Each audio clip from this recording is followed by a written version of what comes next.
تاني يوم لقيت في حاجة غريبة قوي، هدومي ملبوسة بطريقة غير اللي أنا كنت نايمة بيها. ايه ده؟ أنا ما كنتش نايمة كده، أنا كنت لابسة هدومي عادي وعدلة، لكن طبعا لقيت حاجة فيهم مش ملبوسة بشكل عدل.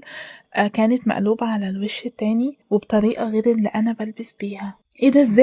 ازاي اللي حصل ده؟ أنا متأكدة إن أنا نايمة عادي واللبس لابساه معدول. ايه اللي اتغير؟ طبعا أنا ما كنتش فاهمة أي حاجة خالص، في نفس الوقت مش جاي في بالي أي حاجة وحشة.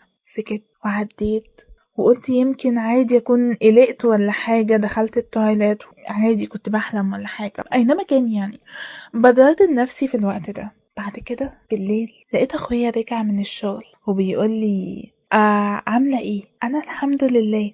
طب بقولك ايه، هدخل أنا يا ستي هحضر الأكل النهاردة. ايه ده؟ غريبة ولا حاجة، عادي يعني، جاي كده الغزالة رايقة وعندي نشاط وحيوية وقلت ان انا ادخل اجهز انا الاكل النهاردة. طيب يا سيدي ادخل، اجي اساعدك؟ لا ظبطي انتي السفرة هنا وانا هدخل اجهز جوه. طيب خلاص مش هظبط هنا على ما انت تجهز، كده كده هو الاكل على التسخين وان هو يتغرف بس. وفعلا دخل ويحط الاكل وبدأنا ان احنا ناكل مع بعض، وبعديها حسيت ان انا كبس عليا النوم كده مرة واحدة.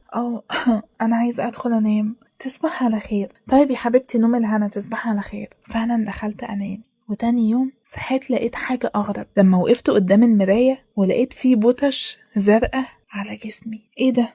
ايه الزرقان ده؟ جت منين؟ كل ده جه منين؟ ايه ده؟ انا مش فاهمة حاجة، انا ايه اللي بقى بيحصل فيا وانا نايمة؟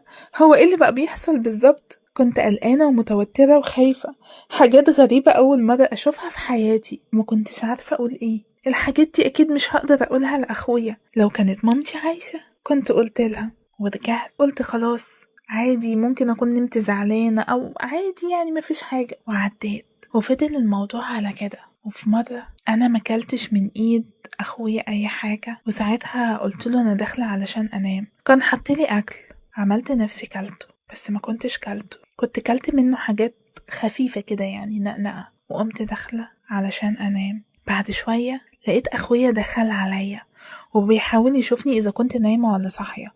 ساعتها عملت نفسي إن أنا نايمة. لقيته بدأ يشيل الغطا من عليا وبدأ إن هو يغير لي هدومي ويلبسني كده زي قميص نوم. ايه ده؟ طبعا كنت مصدومة، أخويا بيعمل فيا أنا كده؟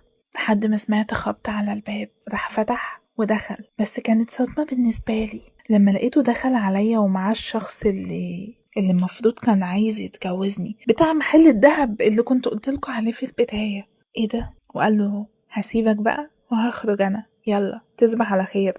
لو لقيتني نمت بقى امشي انت بقى. طيب ماشي تصبح على خير. وقام مشي. خرج اخويا وانا طبعا كنت في حالة صدمة لما لقيته بيحاول يقرب مني وبيعمل ايه اللي انت بتعمله ده؟ طبعا هو اتخض واتفزع واخويا دخل على الصوت. ايه ده؟ انت صحية؟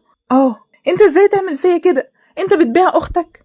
لا ابيعك ايه، استني بس، ده جوزك. جوزي؟ ايوه، انا سجلت الجواز مدني وكده عند محامي وكل الدنيا تمام. هو كان عايز يتجوزك وانت قلتي لا، وهو دفع مهرك عالي جدا.